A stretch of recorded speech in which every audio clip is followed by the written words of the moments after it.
आज हम लोग देख रहे हैं बेटे कि हमारा डिजिटल युग आ गया है। और डिजिटल युग के समय में सब कार्य ऑनलाइन हो रहे हैं। उसके पहले भी आज के 4, 6, 8, 10 साल पहले अगर हम देखें, जब से हमारे भारत देश में मोबाइल की क्रांति हुई है और अब एक छोटे से छोटे घरों में भी मोबाइल की व्यवस्था है, चाहे वो बड़ा मोबाइल हो या छोटा मोबाइल हो। उसी के प्रकरण में लिखा गया है कि पहले हम अपने संदेशों को प्राप्त करने के लिए, अपने बंधु बांधवों की बात करने के लिए चिट्ठियों का प्रयोग करते थे और चिट्ठियों के माध्यम से सूचनाओं का आदान प्रदान होता था। उसी व्यथा को स्पष्ट करते हुए लेखक ने यहाँ लिखा है, अब नहीं आती चिट्ठियां। और इन लेखक का नाम है रामदरस मिश्र। और फिर उनका यहाँ पर जीवन परिचय दिया गया है कि रामदरस मिश्र जी का जन्म उत्तर प्रदेश के गोरखपुर जिले के डुमरी गांव में हुआ था। और इनका जीवन परिचय देते हुए इनकी प्रारंभिक शिक्षा और इनकी अंतिम शिक्षा के बारे में लिखा गया है। इन्होंने बनारस के काशी हिंदू विश्वविद्यालय से अपनी पढ़ाई पूरी करते हुए पीएचडी की उपाधि प्राप्त की और फिर 1956 से 1964 तक गुजरात के वडोदरा तथा अहमदाबाद में शिक्षण कार्य किया। तत्पश्चात दिल्ली विश्वविद्यालय में चले गए और सेवानिवृत्त होकर वर्तमान में दिल्ली में ही रह रहे हैं। इनकी साहित्यिक प्रतिभा बहुत आयामी है।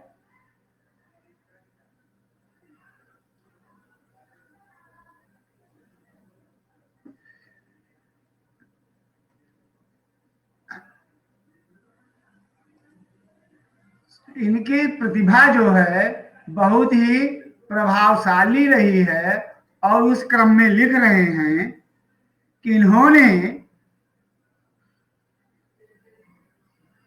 हिंदी साहित्य की सेवा में उत्कृष्ट योगदान दिया है। उत्कृष्ट योगदान दिया है और जो कि हमारे हिंदी साहित्य के लिए एक अपूर्ण सहयोग है कि जिसने हमारे हिंदी साहित्य को बहुत ही समुन्नत किया है और हिंदी साहित्य की सेवा की है। अब अगले क्रम में हम यहाँ पढ़ते हैं, इनकी जो रचनाएं हैं उनमें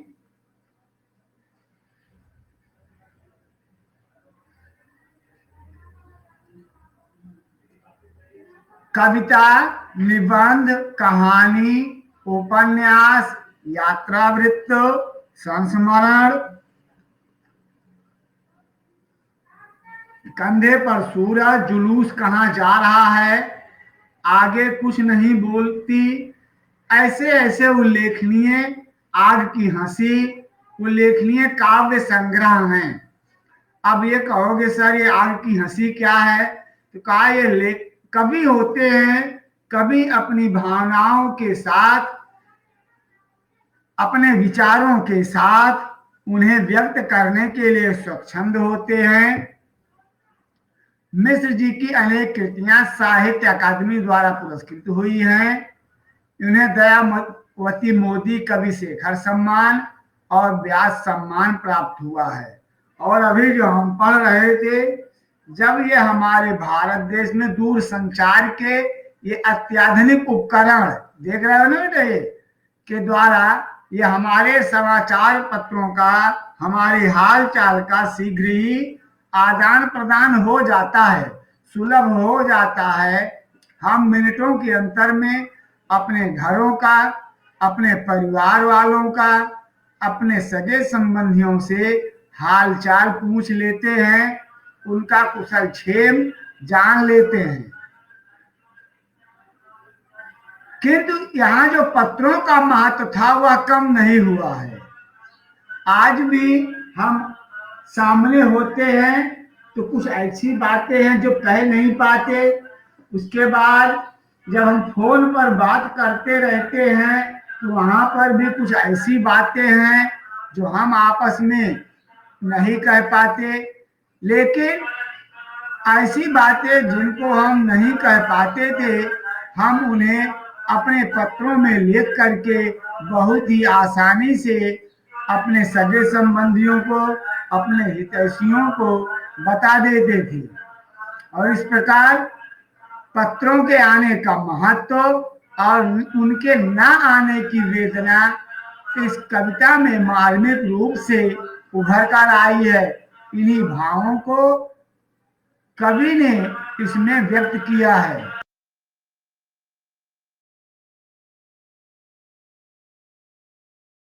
कवि, अब नहीं आती चिट्ठियां, अब तो मुझे नहीं रहती डाक की प्रतीक्षा, अब तो वह सामान की तरह आती है।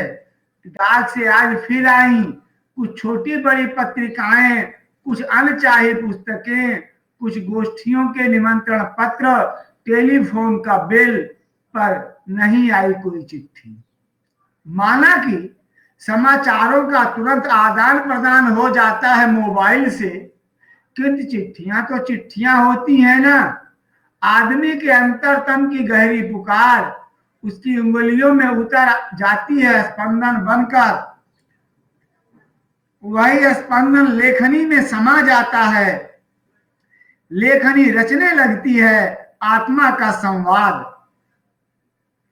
भिन्न भिन्न आकारों में चिट्ठी कागज का टुकड़ा न रहकर आदमी का व्यक्तित्व बन जाती है। चिट्ठियां एक बार बोलकर चुप नहीं हो जाती, वे रह रहकर बतियाती हैं, सोई रहती हैं, फिर जाग जाती हैं। उनके होने की महक सुदूर अतीत से भी वे पुकारती हैं। वे आईना बन जाती हैं जिसमें झांक झांक कर वर्तमान अपना कल का चेहरा देखता है और समय समय न रहकर संवेदना का प्रवाह बन जाता है। इस प्रकार हमने ये जो अपना पाठ पढ़ा, इसमें कवि ने अपनी भावनाओं को संसार में अत्याधुनिक संचार उपकरणों के प्रसार द्वारा आई हुई इन विसंगतियों को अत्यंत सुलभ रूप में प्रकट किया है। कहा जब ये दूर संचार के साधन, टेलीफोन की उपलब्धता तो बहुत कम लोगों को थी, लेकिन जब से ये मोबाइल्स, दूर संचार के अत्याधुनिक उपकरण आ गए और इन अत्याधुनिक उपकरणों में सबसे जो महत्वपूर्ण है वो मोबाइल है। दूरभाष संयंत्र यानी मोबाइल है, जो हम जहां भी रहते हैं ये हमारे साथ रहता है और हम अपने सगे संबंधियों को कुछ पल के अंतराल में उनकी हालचाल ले लेते हैं। लेकिन उन पत्रों की कसक, उन पत्रों के न आने की वेदना आज भी मानव जीवन पर बहुत ही अत्यंत प्रभाव डालती है। अब नहीं आती चिट्ठियां,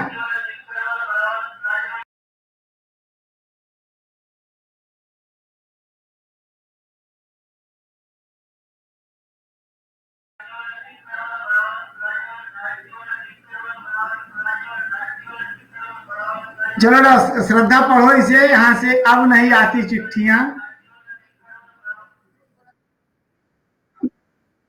हाँ हाँ,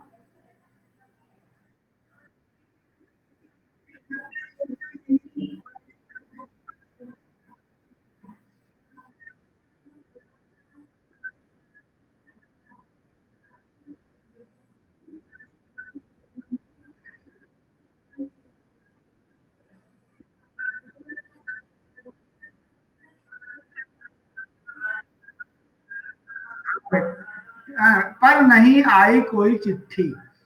अब यहां कह रहे हैं बेटे कि लेखक कवि ने लिखा अब नहीं आती चिट्ठियां, क्योंकि इन चिट्ठियों के संचार के माध्यमों के स्थान पर इन दूर संचार के अत्याधुनिक उपकरणों ने उनका स्थान ले लिया है। और किसी सगे संबंधी की सूचना के लिए, हाल चाल जानने के लिए अब हमें चिट्ठियों का इंतजार भी नहीं करना पड़ता। अब तो चिट्ठियां एक सामान के रूप में आती हैं। और आज डाक आई है, लेकिन डाक में क्या आया है? छोटी बड़ी पत्रिकाएं आई हैं, कुछ पुस्तकें आई हैं, अनचाही हैं, जिनको मैंने मंगाया भी नहीं था, फिर भी प्रकाशन वालों ने हमारे लिए भेज दी हैं। कुछ गोष्ठियों के निमंत्रण पत्र हैं, गोष्ठियां और कवि सम्मेलन के जो निमंत्रण पत्र हैं वो आ गया है। और आज इसी डाक के माध्यम से ही हमारे घर का टेलीफोन बिल भी आ गया है। लेकिन किसी भी हमारे सगे संबंधी की, हमारे परम मित्र की, अपने चाहने वालों की कोई भी चिट्ठी इसमें नहीं आई है। इस प्रकार के दुख को यहाँ कवि ने प्रकट किया है। प्रशांत पढ़ो।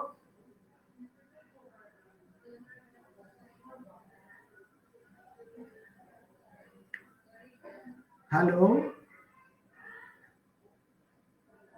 आर्यन, हाँ पढ़ो। हाँ बेटा वहीं से पढ़ा। माना कि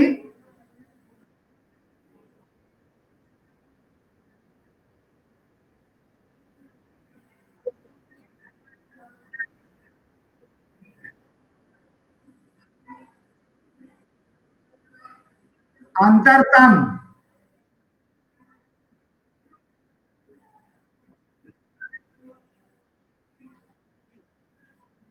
स्पंदन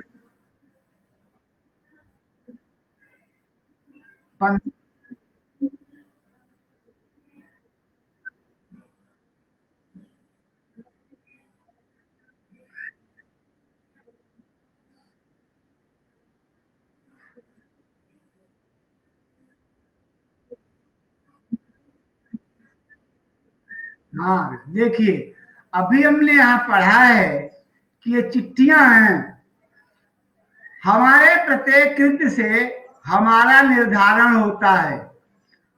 कर आज मानते हैं मोबाइल से समाचारों का तुरंत आदान प्रदान हो जाता है। हम अपने सगे संबंधियों का हाल जान लेते हैं।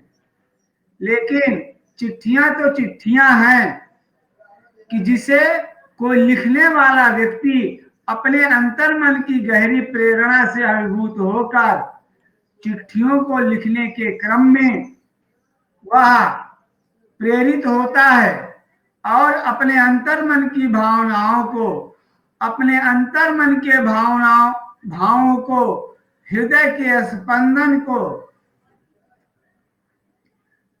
जो कलम के द्वारा मस्तिष्क से उठकर हाथों के सहारे, उंगलियों के सहारे, कलम का सहारा लेकर एक कोरे कागज को चित्रित कर देती हैं, उस पर भावों को अंकित कर देती हैं। वे भावों से भरे हुए, भावनाओं से भरे हुए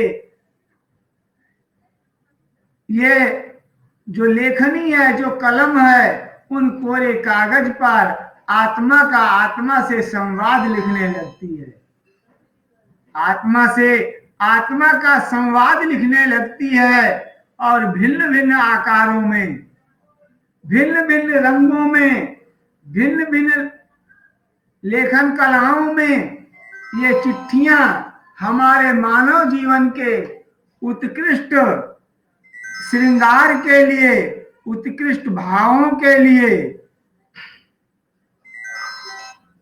उत्कृष्ट भावों के लिए, उत्कृष्ट भावनाओं के लिए, आत्मिक बंधनों के लिए यह आदमी का व्यक्तित्व बन जाती हैं। और फिर उन चिट्ठियों के लेखन से यह स्पष्ट हो जाता है कि हमारे उस पत्र लिखने वाले, उन चिट्ठियों को लिखने वाले का प्राप्त करने वाले के प्रति कैसा भाव है, कैसी भावनाएं हैं और कैसा सम्मान होता है।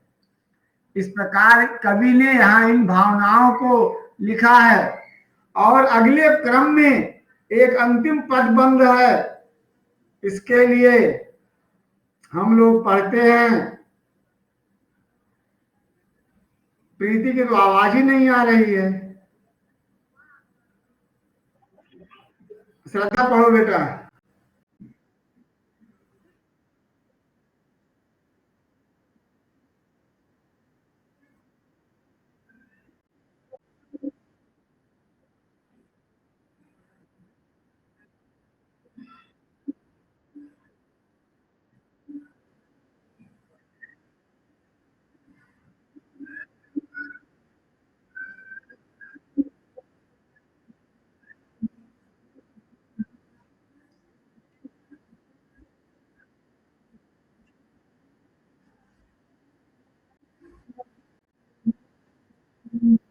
हाँ देखिए, यहाँ जो बेटा लिखा गया है, जब हमारे पास वो चिट्ठियां आती हैं तो हम उन्हें एक ही बार पढ़कर नहीं रख देते। कभी कभी ऐसा होता है कि हम उन चिट्ठियों को बार बार पढ़ते हैं। उन चिट्ठियों की बातें हमारे सपने में भी हमें याद आती हैं। सोते हुए भी कभी एकाएक जब हम जाग जाते हैं तो अपने उस मित्र की, अपने उस सगे संबंधी की के द्वारा भेजी गई चिट्ठियों के उन शब्दों को हम याद करते हैं। और अगर ऐसे भावात्मक शब्द होते हैं तो हम उन शब्दों से पुनः लिपट जाते हैं, उन शब्दों में हम पुनः खो जाते हैं। कभी कभी तो ऐसा होता है कि एक बार पढ़ी हुई चिट्ठी को हम दोबारा भी निकाल कर पढ़ने के लिए तत्पर हो जाते हैं। उनमें लिखी हुई भावनाएं, उनमें लिखी हुई बातें हमारे मन में कभी तो सोई रहती हैं और कभी वे जागकर हमें उस अपने परम प्रिय मित्र का, सगे संबंधी का तुरंत याद दिला देती हैं। और ऐसा मालूम होता है कि हमारा मित्र, हमारा सगा संबंधी या हम दूर में रहने वाले, अगर हमारे माता पिता के पास उनके बेटे का पत्र आता है तो ऐसा मालूम होता है कि बेटा इस पत्र के माध्यम से ही हमारे पास आ गया है। कभी कभी हम लोगों ने चलचित्र सिनेमा में देखा होगा कि कभी कभी ऐसे भी पत्र पढ़े जाते हैं कि पत्र पढ़ते हुए पढ़ने वाले को सामने वाले का भी चित्र दिखाई देने लगता है, या उस भेजने वाले की प्रतिमूर्ति पढ़ने वाले के मन में तुरंत चित्रित हो जाती है। और ऐसा मालूम होता है कि वो पत्र ना होकर के उस भेजने वाले के रूप में साक्षात हमारे सामने प्रकट हो गया है। और वो मुझसे इन पत्रों के माध्यम से, इन पत्रों में लिखे हुए अक्षरों के माध्यम से स्वयं आज बोल रहा है। वो हमारा ऐसा परम मित्र है, या भाई है, बहन है, माता है, पिता हैं, जो भी हैं, ऐसे मालूम होता है कि स्पष्ट रूप से आज वह उन पत्रों में के माध्यम से उनका चेहरा हमें हमसे साक्षात प्रत्यक्ष रूप से बातें कर रहा है। वे आईना बन जाती हैं जिनमें झांक झांक कर वर्तमान अपना कल का चेहरा देखता है।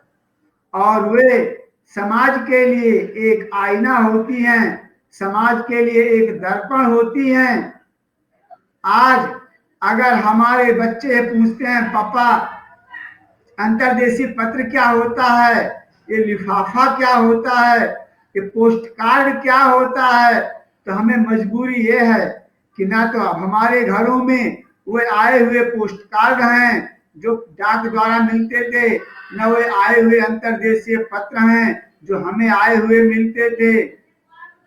ना तो ये टिकट लगे हुए लिफाफे हैं जिनमें पत्र भर कर आते थे। अब तो हमें उन्हें बताना ही पड़ेगा कि बेटे पोस्ट ऑफिस या डाकघर में चले जाओ, और वहां जब तुम पोस्टमैन से मांगोगे तो तुम्हें दे देगा, चाहे खरीद लेना या देखने के बाद उन्हें वापस कर देना। आज हमारे बच्चे मोबाइल को अच्छी तरह जानते हैं, लेकिन उनसे पूछो बेटा पोस्ट कार्ड को देखा है, तो सभी बच्चे हमारे यही कहेंगे, लगभग 99% नहीं सर, हमने पोस्ट कार्ड नहीं देखा है। उसी क्रम से पूछ लिया जाए अंतर्देशीय पत्र देखा है, बच्चे भी वही जवाब देंगे, नहीं सर नहीं देखा है। तो इस प्रकार ये जो हमारे पत्र होते थे, आज वर्तमान अपने बीते हुए समय को याद करते हुए उन समय को याद करता है और उन गहरी संवेदनाओं में बह जाता है। उन पत्रों के माध्यम से अपनी पुरानी यादों में खो जाता है कि कैसे थे वे दिन हमारे अतीत के, कहां चले गए, अब पत्र नहीं आते। हाय, इन दूर संचार के उपकरणों ने समाचारों की सुगमता तो बढ़ा दी है, लेकिन भावनाओं की दूरी को समाचारों की सुगमता को बढ़ाया है। साथ ही साथ इन्होंने इन पत्रों के द्वारा लिखे जाने वाले भाव पूर्ण शब्दों को, इन भावनाओं के प्रभाव को, इन भाव संवेदनाओं को भी मनुष्य को मनुष्य से दूर कर दिया है। इसी कष्ट के साथ लेखक कवि ने इन अपने शब्दों के माध्यम से पत्रों के महत्व को स्पष्ट करते हुए लिखा है। इनके द्वारा ये वर्तमान अपना कल का चेहरा देखता है और समय समय न रहकर संवेदना का प्रवाह बन जाता है। और वो समय जब हमारे पत्र हमें मिले थे, वो केवल एक समय ना होकर के वो हमारी संवेदनाओं का और वो हमारे विचारों का एक अचल प्रवाह बन जाता है। ऐसी भावनाओं का प्रवाह बन जाता है जो मानव जीवन में एक नए उत्कर्ष का, एक नए विचार का, एक ऐसे नए समय के लिए प्रेरणा का स्रोत होता है।